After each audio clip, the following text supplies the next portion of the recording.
Both sides have such little credibility, it is really difficult to know what to think. Now, personally, I think that a tyrannical communist government is evil, but I also think that a messianic apocalyptic cult is evil in its own way as well. And yet, a PR battle is being waged across the world right now, trying to convince us that we have to pick a side. The last thing either side wants is for people to think for themselves. That is the biggest threat of all. Okay, alright, there's a part 2. So a while ago, I made a video entitled... Oh, he looks way different now. This is like a year later. Completely different, but either way. It goes far beyond in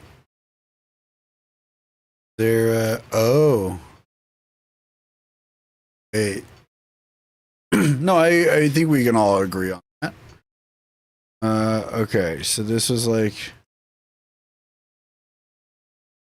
a few years ago. The problem is the second part of the, like, okay. What about this?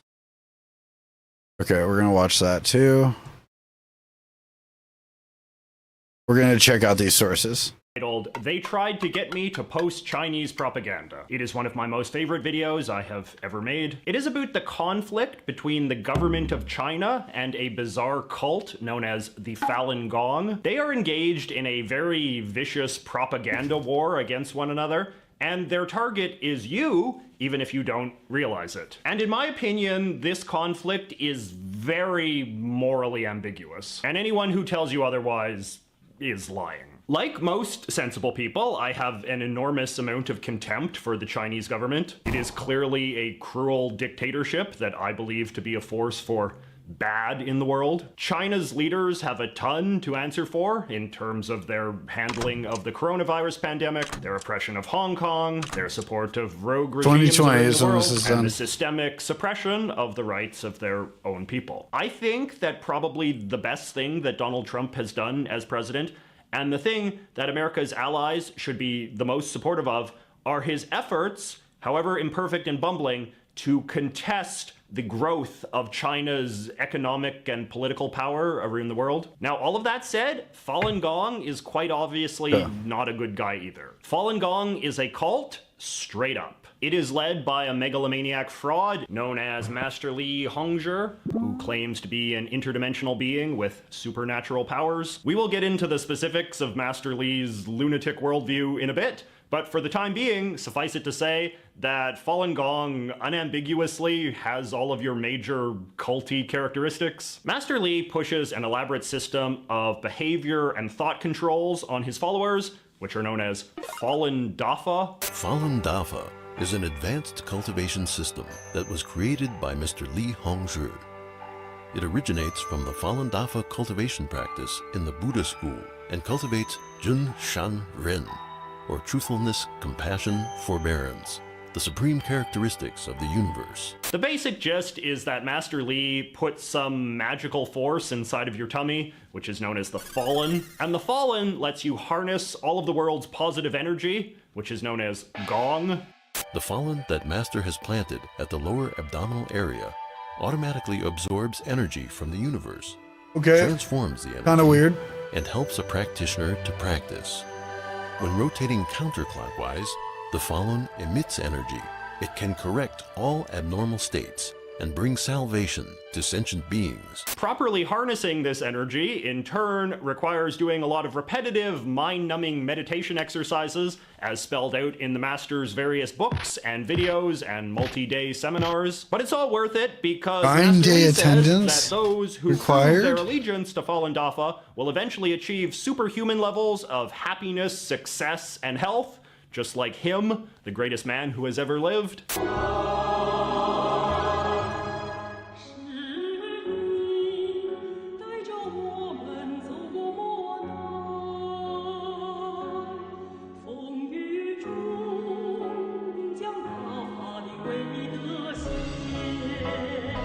Though it started in China, Master Li's outfit is currently based in this gigantic 400-acre compound. I'm sorry, in the scenic what? Catskills of New York. Here, the Master lives with his most devoted followers. In New who York? bend to his every whim and venerate him as a divine being. When Li Hongzhi would speak, the way she looked at him was just like he was God.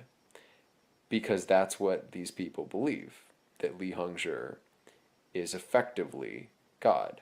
They venerate him so much, in fact, that according to a recent groundbreaking investigation by NBC, they even allow him to pick out their romantic partners. No gay stuff, though. The Master is very against homosexuality. Falun Gong has only been around for less than 30 years, but it has been very successful and now has followers all over the world. Its greatest success has always been among Chinese immigrants, but it has started to make considerable inroads with people from other backgrounds as well. There are now even multi-generational Falun Gong families with children who have been born into the cult.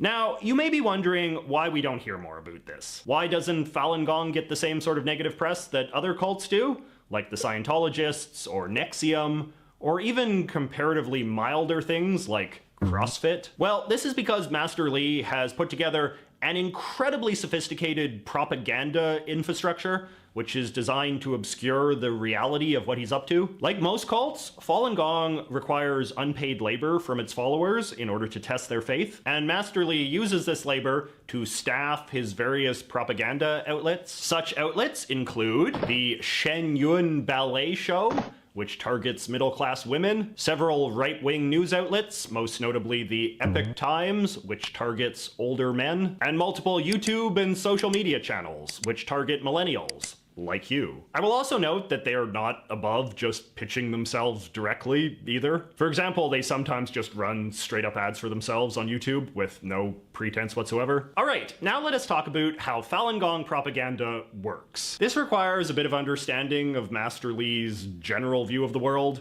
which goes something like this. The Chinese government is the single most evil thing in the entire world because it oppresses Master Li's religion and forced him into exile in America. But the Chinese government is also evil because it is communist. And the very idea of a Chinese communist is deeply offensive to Master Li's ultra-xenophobic sensibilities. You see, Master Li believes that every race was created by a different god, and therefore all of the different races of the world should stay separate and never mingle or cross-contaminate. Okay, this is what I see what he meant by race mixing. Okay, that's wild. He is quite infamously opposed to mixed race people who he considers to that's just a wild reasoning behind like being against race mixing. Defective. And in the Jesus next life, all the Christ. different races will each live on their own planet and will Oh all my be God, it got alive. worse. I believe this was What an the idea fuck? that Barney on The Simpsons once promoted as well. I'm just saying that when we die, there's going to be a planet for the French, a planet for the Chinese, and we'll all be a lot happier. Mr. Gumble, you're upsetting me. No, I'm not. Anyway, the fact that the current government of China is communist That's wild. is deeply I love The repulsive to Simpsons. Master Li, not because of anything about communism in particular, but rather because it is a European ideology created by Europeans. The current rulers of China are thus literal demons from hell, dedicated to upsetting the correct order of the universe. China's true destiny is to purify itself of all foreign ideas, and indeed even most modern ones. This is a man who is fiercely anti-medicine and anti-science. His website even brags that at his compound in New York, there's barely a screw, nail, or metal joint to be found. Now, given the generally backwards-looking nature of his worldview, it may be unsurprising to learn that Master Li cribs a lot of his spirituality from ancient Chinese superstitions and folklore. And one traditional Chinese belief that he seems to be super into is this idea that our emotional and mental health is ultimately connected to the 5 essential organs of the human torso: the liver, the lungs, the heart, the kidneys, and the spleen. Meaning, as you become more emotionally and mentally strong, your torso organs get healthier too. And now here comes the wild part. Since following Master Li's teachings brings Falun Gong practitioners to a state of near divine emotional tranquility and spiritual well-being, it logically follows that they would have some of the best, most beautiful, most succulent torso organs in the world, and the demonic Chinese communists know this. So Falun Gong teaches that the communist devils have I get it. The Chinese government wants their big, thick, juicy organs all for themselves. And because he left China, they can't have it now. Now it's harder to get the big, juicy, thicky lungs implemented a and organs. scale program of murdering Falun Gong practitioners in order to harvest their world-class organs. Right, because they have the thickest and juiciest organs. The Chinese regime can then sell these organs at a premium on the black market, knowing how desirable they are. According to this one Falun Gong website, doctors in China will brag about having Falun Gong in stock, like they were Gucci handbags or something. Of course, how are you going to know they're the thick, juicy ones? Yeah, okay, I get that. Outrage. Once you know these basic facts about how Master Li sees the world, it's very easy to tell I'm joking, if the by the way. criticism of the Chinese government that you're hearing is actually That's like not a real statement. Propaganda. One very visible tick is making an obsessively big deal about the fact that China is run by a communist party. And by obsessive, I mean like mentioning it in every single reference to the government. Another tell is just portraying the oppression of the Falun Gong, which will always be described as a perfectly innocuous spiritual movement, as the single worst, most important human rights abuse that the Chinese government is committing. Now, Master Li's small community of followers in China have undeniably faced well-documented abuse at the hands of the Chinese regime. But when viewed in the context of, say, the oppression of the Chinese Muslims, it is very difficult to argue that this is even the most pressing religious liberty issue facing the country. But the biggest giveaway of all is just any mention of the organ harvesting conspiracy theory. Though the Chinese government has harvested the organs of executed prisoners in the past, this idea that they have some elaborate program of specifically harvesting the organs of Falun Gong practitioners is not a charge that has ever been credibly raised by anybody except for activists associated with Falun Gong in some way, which is because it is a charge that is ultimately grounded in what Falun Gong believes should be happening, rather than what actually is. Okay, so where Falun Gong propaganda seems to be enjoying a great deal of success these days is in right-wing America. This is because their anti-communist, anti-China messaging syncs up quite well with what a lot of conservatives already believe, which is that communism is wicked and that the Chinese government is a force for bad in the world, which are both perfectly fine things to believe. I believe those things. The problem is that the Falun Gong does not believe that China's communist government is bad because of an objective analysis of their policies. No, they believe it is bad because they think it is literally run by demonic spirits who are the primary embodiment of evil in this world. And since they believe this as a matter of religious principle, this means that their standards of evidence are not particularly high. This is very much the problem that has started to draw increasing negative attention to the leading news outlet of the Falun Gong movement, the Epoch Times. You've probably been seeing a lot of their ads lately because they have been spending an ungodly amount of money on YouTube advertising these days. Now, the Epoch Times has a sort of veneer of seriousness to it. You can browse through it and it won't seem all that weird at first glance. Relatively normal stories about politics and whatnot. But the extreme anti-China editorial position it takes, by virtue of the fact of who runs it, means that it is also very open-minded about all sorts of wild conspiracy theories. Most recently, this has taken the form of them speculating, without any evidence, this idea that COVID-19 was something that the Chinese communists cooked up in a lab in order to wreak havoc on the world. The paper recently produced this documentary about the origin of the virus. It pushed so many debunked theories, Facebook flagged it as false information. Here in Canada, there have also been reports of unsolicited deliveries of a particularly provocative... Correct, here. JJ is from Canada. Also, hi. Yeah, JJ is from Canada. You can see the Canadian. You can see Canada in the issue of background. newspaper to If it's people who don't want it. But the problems with Fallen see over there, Canadian flag. I think he's from. You say Vancouver? I think earlier he Gong was in? media go deeper than that. You see, some time ago, Master Lee apparently concluded that Donald Trump is a divine agent of heaven sent to us to destroy the Chinese communists. So part of their spiritual belief, Yes. And it is a sort of spiritual practice, right?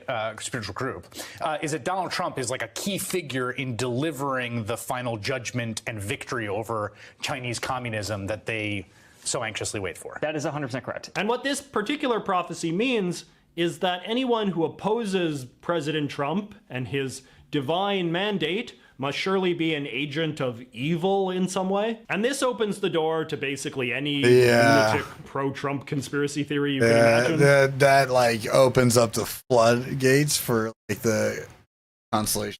Falun Gong's leading conspiracy theory arm is the YouTube channel Edge of Wonder, which I've actually talked about before. They're really big into the whole QAnon, Pizzagate, deep state stuff, as well as basically all the other greatest hits of the right-wing crackpot set. According to Q, the source of the financial control of the world are three groups: the Rothschilds, George Soros, and Saudi Arabia. And whenever China comes up, they hew tightly That's to the wild. official Falun Gong party line. Falun Gong is a meditation practice based on the universal principles of truthfulness, compassion, and tolerance, and it believes in God or the divine creator. We have videos about this on YouTube. So why are they being persecuted? Well, we believe this is because now there is a high demand of new lungs from victims who have the virus in China. There are some other Falun Gong front channels on YouTube as well. That's a wild thing to pitch. Jeez. Which are managed by a larger media network known as NTD, or New Tang Dynasty. The most well-known of these is China Uncensored, which pushes a pretty steady stream of anti-China commentary in sync with general Falun Gong rhetoric. The Chinese Communist Party is lying about the data. They're killing people for their organs, and they're making lots of money. But some of the other affiliated channels are pretty weird. Like, they have a women-centric beauty channel called Beauty Within, hosted by these two pretty ladies. And while a lot of the content they make is just sort of general woman stuff, you can see in this video they made about meditation. They are quietly pushing links to Falun Dafa, which is described as Fell and Rose meditation practice. And do you want to see some cool detective work I did? At one point, one of the ladies is reminiscing about her personal history with meditation. You have a baby picture of you meditating. It's the cutest thing. With my dad. So it was something that... Freeze frame. This poster behind the dad here is an official Falun Gong poster, which illustrates all the 5 Falun Dafa exercises demonstrated by Mr. Li Hongzhi, the founder of Falun Dafa. Now, here is the big problem that I have with all of this. As I said in the beginning of the video, it is perfectly valid to be concerned about the growing geopolitical power of China. Personally, I think that this issue has the potential to define global politics for a generation or more, in the same way that the power of the Soviet Union did during the Cold War. But if those of us concerned with the rise of China allow a leadership role to be played in this conflict by a loopy cult with little respect for the truth, then we are ultimately just shooting ourselves in the foot. We cannot allow the anti-China position to be defined by liars and crackpots and religious fanatics, which is of course exactly what the Chinese government often dismisses its critics as being. In particular, I am quite worried that the Falun Gong cult is getting in way too deep with the conservative movement of this continent. These days, I have noticed that whenever criticism is made of any Falun Gong aligned media outlet, particularly the Epoch Times, conservatives will rush to defend it. We saw this when Facebook banned the Epoch Times for deceptive advertising practices in 2019, or when mainstream media outlets like NBC or the CBC in this country publish critical reporting on them. There is a tendency to assume that because Falun Gong aligned media is pro-Trump and anti-China, well, they must be the good guys here and their critics just jealous progressives. Just anecdotally, I've also heard stories here in Canada of conservative politicians starting to get into Falun Gong spiritual practice, or otherwise falling under the direct Okay, I influence see of the why he cult in has a some little way, bit of which skin is in the game pretty now. disturbing. Now, the idea of American conservatives coming That's fair. under the sway of a weird Asian cult might strike you as extremely bizarre, but there's actually a pretty strong precedent for this. Have you ever heard of the Moonies, the mass marriage people? They were No, not the Moonies again. No, they're back. No, North Korea. No, not the Moonies. Like Master Lee, he also faced persecution in his native land and immigrated to America. And like Falun Gong, his wacky religion was also taken seriously by a lot of conservative Americans because of how stridently anti-communist it was. The Reverend Moon did a very good job marketing himself as a vital ally in the fight against North Korean communism. And as the years went on, he embraced more generally right-wing causes as well. He was a huge supporter of Presidents Nixon and Reagan, and was a particularly outspoken proponent of gun rights. Conservative leaders in other countries loved him too, including Margaret Thatcher and Brian Mulroney. He even founded his own conservative newspaper, known as the Washington Times. Not the Washington Post, where I work, the Washington Times. But in retrospect, backing the Reverend Moon was one of many disastrous alliances the West made in the name of fighting communism. Today we know that the Moonies were a terribly oppressive and traumatizing cult that engaged in brainwashing, forced labor, and the physical and sexual abuse of its members. The Reverend Moon was also eventually outed as a crook who had enriched himself through all sorts of shady financial doings. And as he got older, his views eventually grew so extreme and insane that no one wanted anything to do with him anymore. He died in 2012 as a thoroughly disgraced embarrassment. There is a lot we do not currently know about the inner workings of Falun Gong and Master Lee's empire, but knowing what we know about cults, it is very hard to believe that this story will not ultimately end the same way as the Moonies. One of the most important lessons of the Cold War is that the enemy of my enemy cannot always be my friend. If we want to triumph in a battle of ideas, it is vitally important that those who profess to be on the side of what is morally right and just are able to maintain that integrity. And as long as Falun Gong remains an ally of the West, that task becomes a lot harder than it should be. Interesting. Okay. I don't like that it came back to the. In 2013, I spent 6 Okay. months working. This is apparently a testimony from someone that was living within the Falun Gong compound. For Shen Yun, which is a traveling Chinese ballet company. Their headquarters is in Cutterbackville, New York. So, if anybody wants to smoke, I'm going to throw cheers in chat. Shen Yun is run by a religious organization called Falun Gong, Falun Dafa. Li Hongzhi started this religion, I believe, in the early 90s or maybe the late 80s. I was very familiar with this religion because as a condition of membership in the orchestra, you had to practice this discipline, which for the most part is innocuous. It's meditating at various times during the day, doing some exercises, and just having a general moral code that you follow. Nothing really dastardly about it. But they have some interesting beliefs, and I've never really talked about this experience. So Falun Gong is a very well-organized institution, and Li Hongzhi is a very charismatic man. My orchestra manager, I forget her name actually right now, unfortunately, but she had a husband, and her son was in the orchestra, but she had a husband that did some job somewhere else, but she lived there and traveled with the orchestra. And when Li Hongzhi would speak, the way she looked at him was I see where like he was God. Where that reference came from. Because that's what these people believe, that Li Hongzhi is effectively God. He's careful never to explicitly state where he stands in the cosmology that he's invented, but the religion is fascinating. It's a mixture of various religious beliefs. They do believe in a creator kind of behind it all, as well as a tripartite materialist framework similar to the philosophy of the three gunas from Hinduism. They believe in Buddhas, and traditionally there are three levels of Buddhahood: the Arhat, the awakening, and then the Bodhisattva, kind of compassionate being, and then Tathagata, that's where you really get to full enlightenment, nirvana, this sort of thing. And the historical Buddha is supposed to be one in a long line of incarnations of this kind of ascended master archetype. Now, Li Hongzhi claims that a Tathagata is like nothing to him. He's so far above this. And he claims to be omniscient. That's he claims Poltiva.